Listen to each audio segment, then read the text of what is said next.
नमस्कार मित्रांनो, मी प्राध्यापक प्रदीप वेताळ, MA राज्यशास्त्र द्वितीय वर्षाच्या विद्यार्थ्यांसाठी पुणे विद्यापीठाच्या अभ्यासक्रमानुसार भारतीय प्रशासन, संरचना आणि संस्था हा पेपर क्रमांक PO09 अभ्यासासाठी देण्यात आलेला आहे. या पेपरमधील प्रकरण क्रमांक 1 भारतीय प्रशासनाची उत्क्रांती याविषयी आपण माहिती घेत आहोत. भारतीय प्रशासनाची उत्क्रांती याविषयी पहिल्या भागामध्ये आपण ब्रिटिशकालीन भारतीय प्रशासनाचा वारसा आणि त्यामध्ये निर्माण झालेल्या विविध कायद्यांची माहिती घेतली. आता आपण या प्रकरणाचा दुसरा महत्त्वपूर्ण भाग जो आहे तो समजावून घेणार आहोत आणि त्या माध्यमातून आपण ब्रिटिशकालीन भारतीय प्रशासनाची वैशिष्ट्ये आणि भारतीय प्रशासनाचे विविध संदर्भ याविषयी माहिती घेणार आहोत.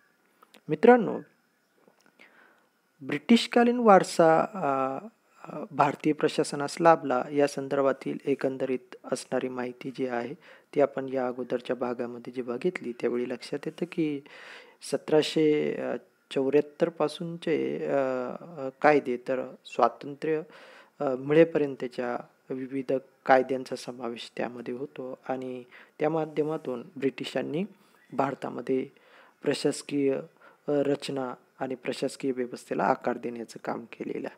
परंतु ब्रिटिशकालीन भारतीय प्रशासनाची जी वैशिष्ट्ये आहेत ती वैशिष्ट्ये अभ्यासल्यानंतर आपल्या लक्षात येईल की या रचनेमध्ये आणि ब्रिटिशांनी निर्माण केलेल्या प्रशासकीय व्यवस्थेमध्ये कोणकोणती महत्त्वपूर्ण अशा गोष्टी ज्या आहेत त्याचा अंतर्भाव केलेला होता. पहिलं महत्त्वाचं वैशिष्ट्य म्हणजे ब्रिटिशकालीन भारतीय प्रशासन जे आहे त्याच्यामध्ये प्रबळ अशी मध्यवर्ती सत्ता जी आहे ती निर्माण केलेली होती. याचं कारण असं की ब्रिटिशांना संपूर्ण भारतावरती नियंत्रण प्रस्थापित करायचं होतं आणि हे नियंत्रण प्रस्थापित करण्यासाठी एकतंत्री अशा पद्धतीचा कारभार त्यासाठी आवश्यक होता आणि एकतंत्री कारभारासाठी त्यांनी संपूर्ण प्रशासकीय व्यवस्थेचा प्रमुख म्हणून सर्व अधिकार गव्हर्नर जनरलकडे दिले. गव्हर्नर जनरल हा कार्यकारी प्रमुख होता आणि त्याच्या नियंत्रणामध्येच संपूर्ण भारतीय प्रशासन जे आहे ते कार्यरत होतं. त्याच्या माध्यमातूनच भारतीय प्रशासनासाठी ब्रिटिशकालीन व्यवस्थेमध्ये निर्णय घेतले जायचे आणि ते अंमलात आणले जायचे. दुसरं महत्त्वाचं वैशिष्ट्य म्हणजे ब्रिटिशकालीन जे प्रशासन आहे ते अत्यंत कार्यक्षम स्वरूपाचं होतं. ब्रिटिशांनी तत्कालीन कालखंडामध्ये आपली राजवट अधिक भक्कम करण्यासाठी आणि तिचं नियंत्रण अधिक बळकट व्हावं यासाठी जी प्रशासकीय व्यवस्था राबवली ती अत्यंत जबाबदारीची होती आणि या कालखंडामध्ये प्रशासकीय व्यवस्था अधिक कार्यक्षम व्हावी यासाठी त्यांनी आधुनिक तंत्र आणि यंत्रणेचा स्वीकार केला. म्हणजे त्या कालावधीत भारतामध्ये टपाल सेवा सुरू झाली, तारयंत्र आली, रेल्वे यासारखी व्यवस्था आली. त्याचप्रमाणे एकंदरीतच प्रशासनामध्ये वरिष्ठ दर्जाचे अधिकारी, कनिष्ठ दर्जाचे अधिकारी आणि अधिकार पदपरंपरा यासारख्या रचना ज्या आहेत त्या माध्यमातून एक कार्यक्षम जबाबदार अशी प्रशासकीय व्यवस्था जी आहे ती निर्माण करण्याचा प्रयत्न ब्रिटिशांनी केला.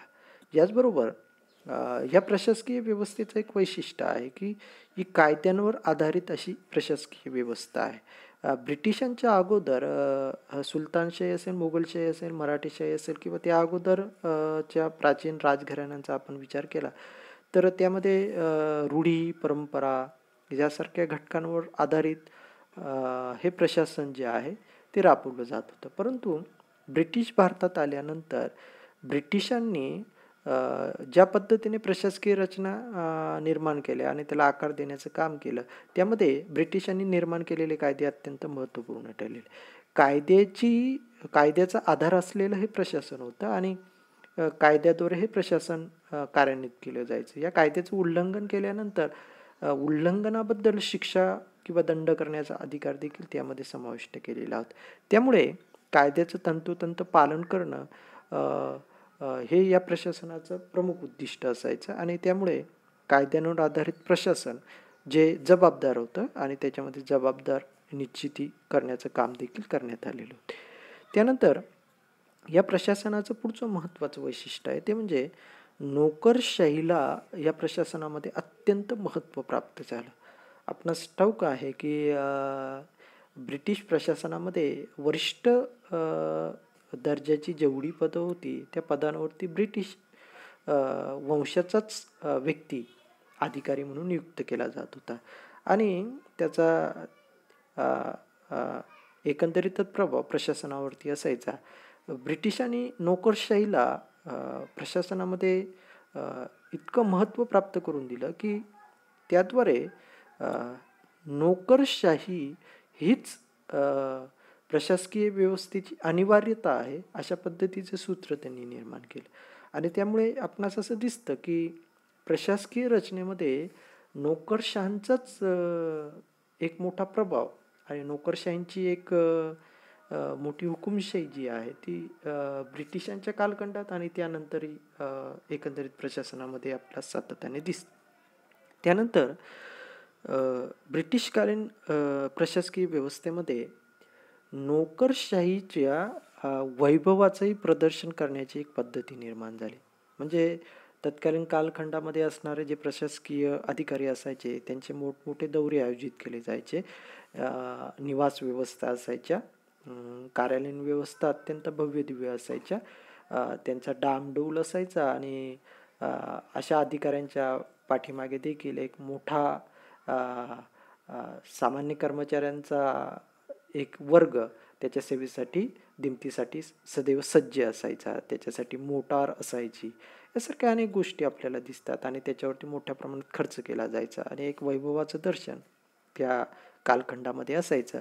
साहजिकच नोकरशाहच्या वैभवाच्या दर्शनामुळे देखील तत्कालीन कालखंडातील या अधिकाऱ्यांचा प्रभाव सामान्य जनतेवरती पडायचा. त्यानंतर भारतीयांना या प्रशासनामध्ये दुय्यम स्वरूपाचं स्थान असायचं.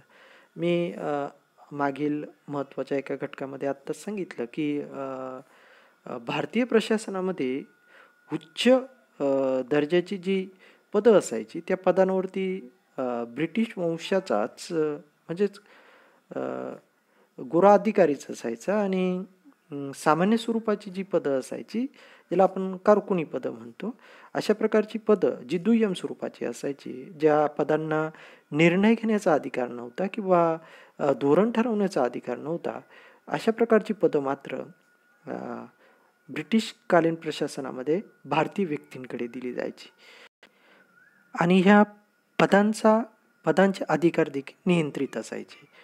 त्याचप्रमाणे ब्रिटिशकालीन भारतीय प्रशासनामध्ये एक महत्त्वाची गोष्ट घडून आली ती म्हणजे प्रशासनाचं लोकशाहीकरण झालं. प्रशासनामध्ये काही महत्त्वपूर्ण अशी लोकशाही मूल्य प्रस्थापित झाली. त्याचबरोबर सत्तेचंही विकेंद्रीकरण काही प्रमाणात या ठिकाणी झालं, कारण हळूहळू जसजसा भारतात ब्रिटिश राजवटीचा विस्तार झाला तसतसं सत्तेचं विकेंद्रीकरण देखील काही प्रमाणात ब्रिटिशांनी घडवून आणलं आणि त्याला अजून एक महत्त्वाचं कारण होतं ते म्हणजे ब्रिटिशांनी जो राज्यकारभार आक्रमकपणे केला होता त्या आक्रमकतेवरती अंकुश आणण्यासाठी भारतीय स्वातंत्र्याची चळवळ पुढे सरसावत होती आणि ही चळवळ काही अंशाने थोपवण्यासाठी अशा पद्धतीचं सत्तेचं विकेंद्रीकरण ब्रिटिशांनी घडवून आणण्याचा प्रयत्न केला. तर त्याचाही प्रभाव भारतीय प्रशासनावरती झालेला दिसतो. आता आपण भारतीय प्रशासनाचे काही महत्त्वपूर्ण संदर्भ जे आहे ते समजून घेणार आहोत. मित्रांनो, भारतीय प्रशासनाचा पहिला महत्त्वाचा संदर्भ जो आहे ज्याद्वारे भारतीय प्रशासन कार्यान्वित होतं किंवा एकंदरीतच अग्रक्रमाने पुढे जात असतं, त्याचा संदर्भ आहे भारतीय राज्यघटना. भारतीय राज्यघटनेच्या माध्यमातून जी विविध प्रकारची तत्व आणि कलम भारतीय राज्यघटनेमध्ये देण्यात आलेली आहे त्याद्वारे भारतीय प्रशासनाची रचना आणि एकंदरीत भारतीय प्रशासनाची व्यवस्था जी आहे ती कार्यान्वित होत असते. आपण भारतीय राज्यघटनेच्या संदर्भातील राज्यव्यवस्थेचे जे स्वरूप बघितलं तर सार्वभौम समाजवादी धर्मनिरपेक्ष प्रजासत्ताक गणराज्य या पद्धतीची जी राज्यव्यवस्थेचं स्वरूप आहे ते स्वरूप अंमलात आणण्यासाठी भारतीय प्रशासन जे आहे ते कार्यान्वित झालेलं दिसतं. यामध्ये समाजवादी रचना असे, धर्मनिरपेक्ष राज्यव्यवस्था असते, ती अंमलात आणण्यासाठी प्रशासन सातत्याने काम करत असतं. त्याचबरोबर राज्यव्यवस्थेने आपल्याला राज्यघटनेने आपल्याला जे मूलभूत हक्क दिलेले आहेत त्या मूलभूत हक्कांची जपवणूक करणं आणि मार्गदर्शक तत्वांमध्ये घटनाकारांनी जी तत्व सांगितलेली आहेत त्याला अनुसरून विविध प्रकारची धोरणं आणि कायदे अंमलात आणण्याचं काम देखील भारतीय प्रशासन करत असतं. दुसरा महत्त्वाचा संदर्भ आहे तो म्हणजे संसदीय स्वरूपाची लोकशाही व्यवस्था. भारताने स्वातंत्र्योत्तर कालखंडामध्ये संसदीय लोकशाहीचा स्वीकार केला आणि संसदीय लोकशाहीमध्ये दोन प्रमुख असतात. एक असतो घटनात्मक स्वरूपाचा प्रमुख आणि दुसरा असतो वास्तववादी प्रमुख. त्या प्रकारची व्यवस्था आपण केलेली. घटनात्मक प्रमुखाच्या नावाने संपूर्ण राष्ट्राचा राज्यकारभार चालतो, मात्र सत्ता वास्तव प्रमुखाच्या हातात असते आणि त्याद्वारे तो ती सत्ता अंमलात आणत असतो.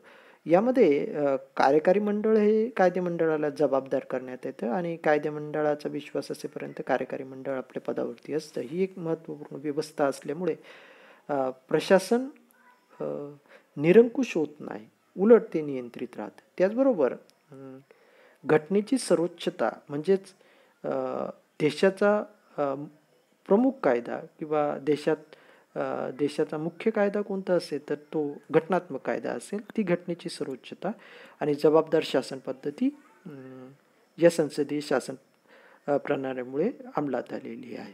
त्यानंतर भारतीय प्रशासनाचा तिसरा एक महत्त्वाचा संदर्भ आहे तो आहे संघराज्य ही व्यवस्था. भारताने केंद्रोत्सारी स्वरूपाची संघराज्य पद्धती स्वीकारली आहे, ज्यामध्ये एका मोठ्या अशा राष्ट्राचे प्रशासकीयदृष्ट्या सोयीने विकास व्हावा यासाठी छोट्या छोट्या घटक राज्यांमध्ये त्याचं विभाजन केलं जातं आणि अधिकारांची एक विभागणी केली जाते. ती केंद्रोत्सारी पद्धती भारतात अंमलात आलेली. तर केंद्रोत्सारी संघराज्य भारतात असून भारतात केंद्र आणि घटक राज्यांमध्ये अधिकारांची विभागणी जी आहे ती 3 सूचींमार्फत केलेली. केंद्र सूची, राज्य सूची आणि सामायिक सूची किंवा ज्याला आपण समवर्ती सूची म्हणतो, त्या माध्यमातून ही विभागणी करण्यात आलेली. परंतु भारतीय संघराज्य व्यवस्थेची काही महत्त्वपूर्ण वैशिष्ट्ये आपल्याला लक्षात येतात. जसं भारतामध्ये एकच राज्यघटना आहे. आपण अमेरिकेच्या संघराज्याचा विचार केला तर तेथे असणाऱ्या प्रांतांची वेगळी राज्यघटना आणि संपूर्ण अमेरिकेची राज्यघटना अशा दुहेरी राज्यघटना तेथे आहे. भारतात मात्र एकेरी राज्यघटना आहे. अमेरिकेप्रमाणे भारतात दुहेरी नागरिकत्वाचा स्वीकार केलेला नाही, येथे एकेरी नागरिकत्वाचा स्वीकार करण्यात आलेला आहे. त्याचबरोबर अमेरिकेत दुहेरी न्यायव्यवस्था आहे. तेथे घटक राज्यांचं सर्वोच्च न्यायालय आणि संपूर्ण अमेरिकेचे सर्वोच्च न्यायालय अशा प्रकारची दुहेरी न्यायव्यवस्था आपल्याला दिसते. परंतु भारतात एकच सर्वोच्च न्यायालय, एकेरी न्यायव्यवस्था आहे. याचबरोबर भारतात राज्यसभा जे घटक राज्यांचं प्रतिनिधित्व करणारं सभागृह मानलं जातं, त्या राज्यसभेमध्ये घटक राज्यांना असमान प्रतिनिधित्व देण्यात आलेलं आहे आणि त्यामुळे आपल्याला असं दिसतं की घटक राज्यांना राज्यसभेमध्ये असमान प्रतिनिधित्व असल्यामुळे तेथे काही घटक राज्यांना संख्येमुळे प्रभावी असं काम करता येतं, तर संख्याअभावी काही घटक राज्यांचा तेथे ठसा उमटत नाही. अमेरिकेत मात्र घटक राज्यांच्या बाबतीत अशी असमानता प्रतिनिधित्वाच्या बाबतीत दिसत नाही. त्यानंतर भारतीय संघराज्याचं अजून एक महत्त्वाचं वैशिष्ट्य म्हणजे भारतात अखिल भारतीय सेवांची निर्मिती करण्यात आलेली. या अखिल भारतीय सेवेमधील विविध अधिकाऱ्यांची नियुक्ती, त्यांच्या परीक्षा, त्यांच्या वेतनाच्या संदर्भात, नियमावलीच्या संदर्भात, बदल्यांच्या संदर्भात अधिकार घेण्याचा अधिकार हा फक्त केंद्र सरकारला आहे. घटक राज्यांना त्या संदर्भात अधिकार नाही. परंतु महत्त्वाची गोष्ट अशी की अखिल भारतीय सेवेतील कर्मचारी वर्ग हा घटक राज्यांमध्ये काम करतो. त्यांचं वेतन अदा करण्याचं काम देखील घटक राज्य करतं. मात्र त्यांच्या बाबतीत सर्वतोपरी निर्णय घेण्याचा अधिकार हा केंद्र सरकारला आहे. त्यानंतर आणीबाणीच्या काळात भारतीय व्यवस्था जी आहे, संघराज्य जे आहे ते एकात्म होतं. आणीबाणीचे जे 3 महत्त्वाचे प्रकार मानले जातात: राष्ट्रीय स्वरूपाची आणीबाणी, घटक राज्याच्या संदर्भातील आणीबाणी आणि आर्थिक स्वरूपाची आणीबाणी.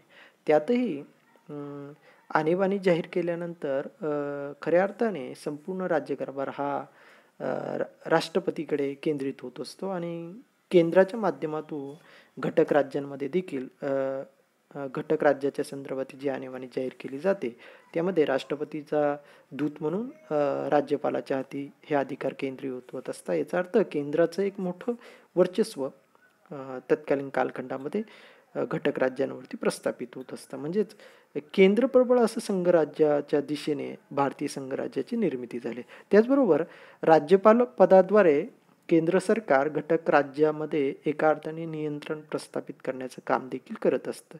याचप्रमाणे एकच निवडणूक आयोग आहे की जो निवडणूक आयोग घटक राज्यांच्या विधिमंडळांसाठी निवडणूक घेण्याचं काम करतो. वास्तविक